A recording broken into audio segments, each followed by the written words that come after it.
Hey guys, welcome back to Bunga's Custom Bikes. So today, we're going to do something a little different. With the past couple videos where I've been showing off other bikes, I've gotten a lot of comments, mostly on Reddit, about, Bunga, where's your bike? And that's a good question. What kind of bike mechanic would I be without a motorcycle of my own? Well, I do have a motorcycle. It's just been covered up because it's been cold here, but I've got it in the shop.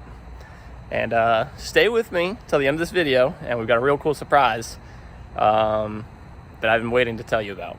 So, let's have a peek, shall we? Need a little drum roll to go in.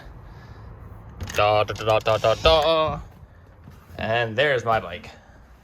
This is my 2003 Honda VTX 1800, and it is my love.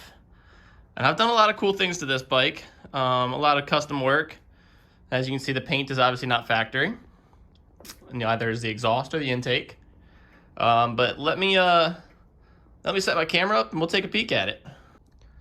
All right, so I know with our normal videos we go tip to butt, but I'm gonna have to disappoint y'all today and we're gonna go butt to tip. Sorry. So starting off, I'm gonna go ahead and just address the elephant in the room. Yes, that is a car tire on the rear. Did I put it on? No. Why haven't I taken it off yet? Because I'm lazy. Does it handle all right? It doesn't corner that great, but, you know, it's kind of a heavy bike, so I'm not really laying into corners all that much anyways. When the tread wears down enough, yes, I will switch it for an actual motorcycle tire. But it's flat, so it pulls really nice. Is it safe? No. Do I recommend it? No. There's my disclaimer. Moving forward, I have air suspension on the rear here. So this is pretty cool. Runs off an air compressor, which is underneath the tank. And I can adjust the ride height. Over here, you see I've got a little button here. Just press that and it comes up. And then there's a switch in here where I can lower it. And I'm going to bring it all the way down to the ground so that we can see a little better.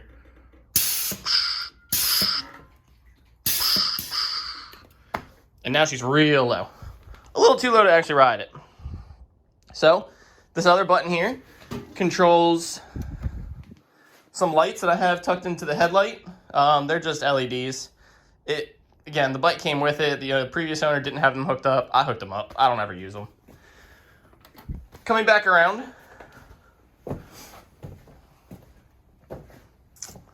I've got my custom exhaust that I made. This is just out of mild steel, so nothing too crazy. But we did cut and fabricate that exhaust to have some cool straight pipes. When you get moving, it does shoot flames out, and that's pretty cool. Am I worried about burnt valves? Yeah. But, you know, it's fun. I did take all the chrome covers off to kind of give it that bare black look. But, again, it doesn't look super cool. It doesn't look super bad. But it's my bike, and I like it. Moving forward, you've got this cool scoop intake. So it's just a regular air filter that runs right here down into the throttle body. And it's, you know, the forward pointing. So is it kind of a ram air? Yeah, sort of. But does it work like a ram air? Nah, not really. It's just there. That's the stock seat. Took the rear seat off just to kind of give it that bobber look. And then moving up, just some aftermarket handlebars. They're not quite mini apes, but they're a little taller. I like them. They're comfortable. Painted the gauge cluster black. Coming around to the front, regular front wheel, forks, LED headlight, and the paint. Yes, the paint. So, this cool Kraken paint that I have on here was done by a good buddy of mine. I work with him. You can check him out on Instagram at Dismal Swamp Art Vibes. I might be saying that wrong, but I'll link it in the description. But he did this really cool Patriot Blue paint on all of it, and then he threw the Kraken tentacles on it. And I'm getting ready to give him the rear fender and the side panels to put a couple more tentacles on it, because Krakens have 8 tentacles and this one only has 4. So another problem I faced when I first bought this motorcycle is I rode it home, it was fine, and then I went to ride it to work and it overheated on me, or it got a temperature warning. So I cut it off, let it cool down, did some investigating at work, found that it did not have a coolant reservoir at all. So every time the coolant would heat up and expand, it was just dumping out the back of the bike, which you can do, but you're just gonna have to constantly refill it with coolant. So while I was at work, I kind of rigged myself up a little Coke bottle as a coolant reservoir, just to be able to get it home, and that gave me an idea. Why don't we do something cool for a coolant reservoir? So that's exactly what we did. We did this Cuervo coolant reservoir, and I made fabricated the mount, drank the tequila, and then filled it up with coolant. Obviously, I didn't drink the tequila at work, but and then this is running to the overflow line.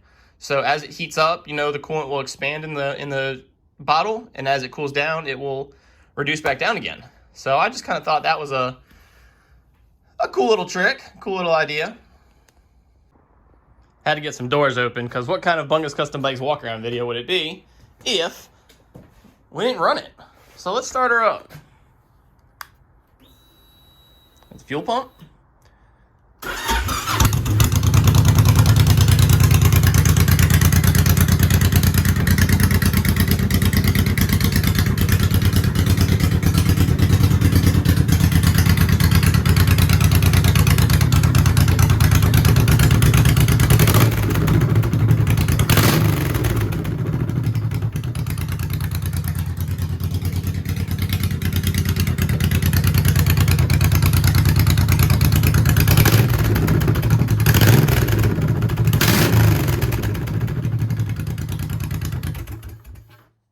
Figured I'd let you see some flames there.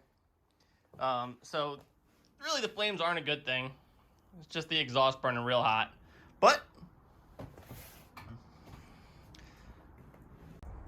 that is my bike. That is my VTX 1800. I know everyone thought that I'd have a cafe racer like on my logo here, but no, I ride a cruiser. It's fast, it's powerful. I mean, the 1800, it really, really kicks. It is a fun bike. I believe at the time of production in 2003, it was kind of setting the industry standard for torque and horsepower. I can't remember the exact numbers, so I'm not going to quote them. But it was, they called it the Harley Killer. It was beating all the Harley V-twins. In fact, VTX actually stands for V-twin Extreme. And it is an extreme engine. It's very fun to ride. So, how about that surprise I mentioned? Hang tight. So, ladies and gents, I know you've been waiting for the surprise, and I promise I will not disappoint. It's got a lot of torque. It's got a lot of power. But why not add more? We're going to turbo her. Oh, yes. We got this cool little turbo, and we're going to mount it up, and we're going to put it on this bike. So that's going to kind of be the next project series that we're going to do. Stay tuned. I got to do a couple things to bring it back up to fighting shape. Needs a new radiator. Probably going to do new injectors, new spark plugs, stuff like that. And then we're going to run an entire series of how to turbo a motorcycle. There's a few videos on the internet. Dr. Motorcycle, I'll link his page. He does a lot of really cool videos. If you subscribe to his Patreon, he does a lot of how-to videos as well. But I'm just going to do it. We're gonna do a whole series of how to put a turbo on a motorcycle. So stay tuned to the channel. If you haven't already, subscribe. That way you can see when I post more videos. But it's going to be a whole series that we're going to intermix in between working on the XS 1100 here. So we're staying busy. We're having fun. And we're going to make some boost. So thanks for watching. Keep riding, guys.